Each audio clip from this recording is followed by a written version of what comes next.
Islam is a collection of teachings and practices that were common in Arabia during the time of Muhammad. There were several tribes of Jews preaching monotheism in Arabia. These Jews had the Torah, along with tons of other stories that were recorded in the Talmud and other sources. Many of the stories in these additional sources were based on biblical characters, but they were fictitious.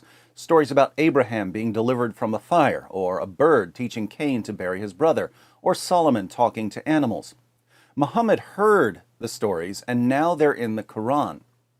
There were also a variety of tales about Jesus and Mary that certain heretical Christian groups believed. Stories about Jesus speaking at birth, Jesus giving life to clay birds, Mary giving birth under a palm tree, and so on. No historian on the planet believes that these stories are authentic, but they were popular in Arabia during the 7th century. Muhammad heard them, and now they're in the Quran. In Surah 18, Allah tells us that Dhul Qarnayn, the Arabic name for Alexander the Great, traveled so far west he found the place where the sun sets. This was a popular story during Muhammad's lifetime. Muhammad heard it, now it's in the Quran. The Quran even claims that Alexander the Great was a devout Muslim, when we know historically that he was a complete pagan. During Muhammad's time, the Sabians, who are mentioned several times in the Quran, recited a creed. La ilaha illallah, there is no God but Allah. Muhammad heard this creed and simply added the words, and Muhammad is his messenger. The Sabians also prayed at all 5 of the times Muslims prayed during their prescribed daily prayers. Some of the Persians believed that after death a paradise of sensual delights awaited them, complete with houris, the perpetual virgins Muslims believe they'll be awarded in paradise. It seems that Muhammad simply took a bunch of the beliefs and practices that were popular in 7th century Arabia, gave them an Islamic twist, and incorporated them into his new religion. The pagans, by the way, thought this was hilarious. They regularly made fun of Muhammad for believing everything he heard, so they called him the ear. Let's read a passage from Ibn Ishaq about Muhammad and one of his critics, a man named Nabtal. I have heard that it was of him that the apostle said, "Whoever wants to see Satan, let him take a look at Nabtal bin al-Harith. He was a sturdy black man with long flowing hair, inflamed eyes, and dark ruddy cheeks. He used to come and talk to the apostle and listen to him, and then carry what he had said to the hypocrites. It was he who said, 'Muhammad is all ears. If anyone tells him anything, he believes it.' God sent down concerning him, in Surah 9, verse 61 of the Quran, and of them are those who annoy the prophet and say, 'He is all ears.' Say, 'Good ears for you. He believes in God and trusts the believers and is a mercy for those of you who believe. And those who annoy the apostle of God, for them is a painful punishment.'" So the pagans could tell that Muhammad was simply adopting stories and practices for Islamic purposes. Not surprisingly, the Hajj, the annual pilgrimage to Mecca, is saturated in paganism and idolatry. During the Hajj, Muslims walk circles around the Kaaba, the cubical shrine that they pray to. They kiss the black stone. They run back and forth between the hills of Safa and Marwa, and so on. Where did they get these practices? Before Muhammad conquered Mecca, the Kaaba was a center of pagan worship in Arabia. The Kaaba was surrounded by 360 pagan idols. Sahih al-Bukhari, 2478. Narrated Abdullah bin Masud. The Prophet entered Mecca, and at that time there were 360 idols around the Kaaba. He started stabbing the idols with a stick he had in his hand and reciting, "And say, truth, i.e. Islamic monotheism or this Quran or jihad against polytheists, has come, and batil, falsehood, i.e. Satan or polytheism, has vanished." This is when Muhammad took control of the Kaaba. But why would he want to take control of a pagan temple and make it the center of Islamic worship? Let's back up a bit. When Muhammad and his followers were in Mecca years earlier, they prayed facing Jerusalem. The pagans prayed facing the Kaaba. Muslims prayed facing Jerusalem like the Jews. You could line up the Kaaba and Jerusalem if you wanted so that you were facing both. But the Qibla, the direction of prayer, was Jerusalem. When Muhammad was in Mecca, he really thought that the Jews were going to accept him as a prophet. The Muslim community eventually moved to Medina, and the Jews could tell immediately that Muhammad was a false prophet because they knew the Torah, and Muhammad only knew some stories that he had heard. He was all ears, remember. But Muhammad couldn't even get those stories right, so the Jews rejected him. And Allah said to Muhammad in Surah 2, verse 144 of the Quran, "Now shall we turn thee to a qibla that shall please thee. Turn then thy face in the direction of the sacred mosque." So Allah's goal in telling Muslims to face the Kaaba was to please Muhammad. It's amazing how much of Islam is dedicated to pleasing the man who was receiving the revelations. Why would facing the Kaaba please Muhammad? Two reasons. One, he was sending the Jews a message. This is what you get for rejecting me. Two, Muhammad had grown up among pagans who prayed facing the Kaaba and all its idols. So praying to the Kaaba was normal for them. It felt right. But how could Muhammad justify praying towards a pagan shrine? Well, just a few verses earlier, in Surah 2, verse 127, Allah declared that the Kaaba was built by Abraham and Ishmael. Now that's interesting. If it was built by Abraham and Ishmael, why did Muslims spend more than a decade praying towards Jerusalem? Why does it seem like Muhammad is inventing this as he goes along? One of life's great mysteries. But what evidence do we have that the Kaaba was built by Abraham and Ishmael? Absolutely none, apart from the fact that Muhammad said it. That's good enough for Muslims, but it shouldn't be, because Muhammad had absolutely no clue what he was talking about, and I can prove it. Sahih al-Bukhari, 3366. Narrated Abu Dar, I said, "O Allah's Messenger, which mosque was first built on the surface of the earth?" He said, "Al-Masjid al-Haram," at Mecca. I said, "Which was built next?" He replied, "Al-Masjid al-Aqsa," at Jerusalem. I said, "What was the period of construction between the two?" He said, 40 years.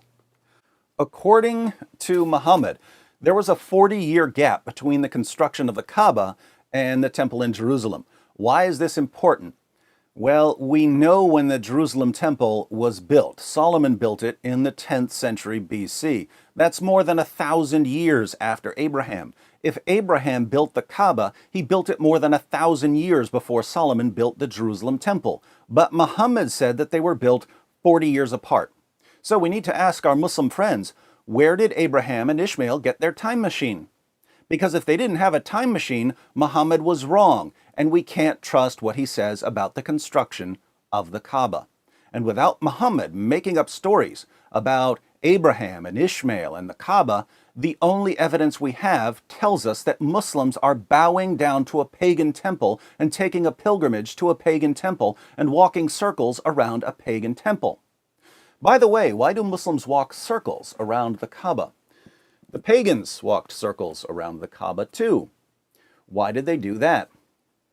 The Muslim scholar and Quran translator Yusuf Ali, in his commentary on the Quran, has an appendix on ancient forms of pagan worship.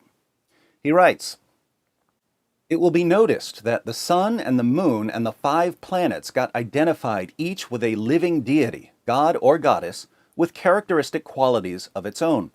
The ancients knew about the stars and constellations, but they also knew about 7 heavenly objects that seemed to have their own motions: the sun, the moon, Mercury, Venus, Mars, Jupiter, and Saturn. They didn't have telescopes yet, so they didn't know about the other planets. According to the pagans, each of these 7 heavenly objects was orbiting the earth, and each was associated with a particular pagan deity. Why did the pagans of Mecca circle the Kaaba 7 times? To honor and worship the 7 planetary deities that they believed were circling the earth. This is as pagan as you can possibly get, and now this thoroughly pagan practice is one of the 5 pillars of Islam. But let me guess, if it looks like paganism and walks like paganism and talks like paganism, it must be pure monotheism in disguise, right? When they visit the Kaaba, Muslims do their best to kiss the black stone. That's funny, the pagans of Arabia used to worship stones too. Sahih al-Bukhari, 4376.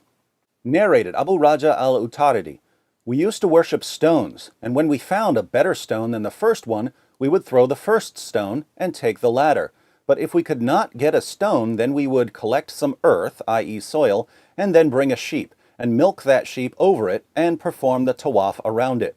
When the month of Rajab came, we used to stop the military actions, calling this month the Iron Remover, because we used to remove and throw away the iron parts of every spear and arrow in the month of Rajab." What did the pagans worship? A stone. and they would trade that stone for a better stone to worship. When does that process stop? When you get to the best stone, the black stone at the Kaaba. That's what the pagans did. What do Muslims do when they get to the Kaaba? They kiss the black stone. It's as if Muslims are saying, we want to be as idolatrous as possible, but we're still not idolaters. Interestingly, even Muhammad's companions understood that kissing the black stone was idolatry, but they kept doing it anyway because Muhammad had done it. In Sahih al-Bukhari 1597 we read, narrated Abbas bin Rabi'ah, Umar came near the black stone and kissed it and said, no doubt I know that you are a stone and can neither harm anyone nor benefit anyone. Had I not seen Allah's messenger kissing you, I would not have kissed you. This is Umar, the second rightly guided caliph, saying that he knows he shouldn't be kissing a pagan idol like the black stone, but he does it anyway because Muhammad did it. But there's more idolatry during the Hajj. When the pagans took the pilgrimage to Mecca, they would run back and forth between the hills of Safa and Marwa. They ran back and forth between them to honor the pagan idols. Yusuf Ali comments on Surah 2, verse 158 of the Quran, the virtue of patient perseverance and faith leads to the mention of two symbolic monuments of that virtue. These are the two little hills of Safa and Marwa, now absorbed in the city of Mecca, and close to the well of Zamzam. Here, according to tradition, the lady Hagar, mother of the infant Ismail, prayed for water in the parched desert, and in her eager quest round these hills, she found her prayer answered and saw the Zamzam spring.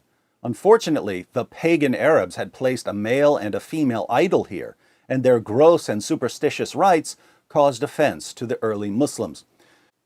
Now, how do we know that Hagar and Ishmael were ever at these hills? Because Muhammad said it, right? And Muhammad's the guy who thought that Abraham and Solomon lived 40 years apart and that Alexander the Great was a Muslim? Least reliable source of historical information ever. But what do we actually know here? We know that pagans used to run back and forth as part of their idol worship, and the early Muslims knew this as well. Sahih al-Bukhari 3847 narrated Ibn Abbas, to run along the valley between the two green pillars of As-Safa and Al-Marwa mountains was not sunnah, but the people in the pre-Islamic period of ignorance used to run along it and used to say, we do not cross this rain stream except running in great haste. Now, this is devastating to Islam because Ibn Abbas says that this practice was just a pagan practice. It wasn't part of the sunnah of Muhammad. Notice the commentary at the bottom. This statement of Ibn Abbas is wrong, as most of the religious scholars consider it a sunnah of the Prophet. Most of the religious scholars, in order to rescue Islam, have to throw Ibn Abbas under the bus. This is getting ridiculous. Sahih al-Bukhari 4496 narrated Asim bin Sulaiman, I asked Anas bin Malik about As-Safa and Al-Marwa. Anas replied, we used to consider going around them a custom of the pre-Islamic period of ignorance. So when Islam came, we gave up going around them. Then Allah revealed, verily, As-Safa and Al-Marwa, two mountains at Mecca, are of the symbols of Allah. So it is not a sin on him who performs Hajj or Umrah pilgrimage of the house, the Kaaba at Mecca. Here again, the early Muslims understood that this was a pagan practice. They said that they stopped doing it when they became Muslims. But Muhammad liked it, so it ended up in the Quran. How much paganism can you fit into one religion? Quite a bit, it seems.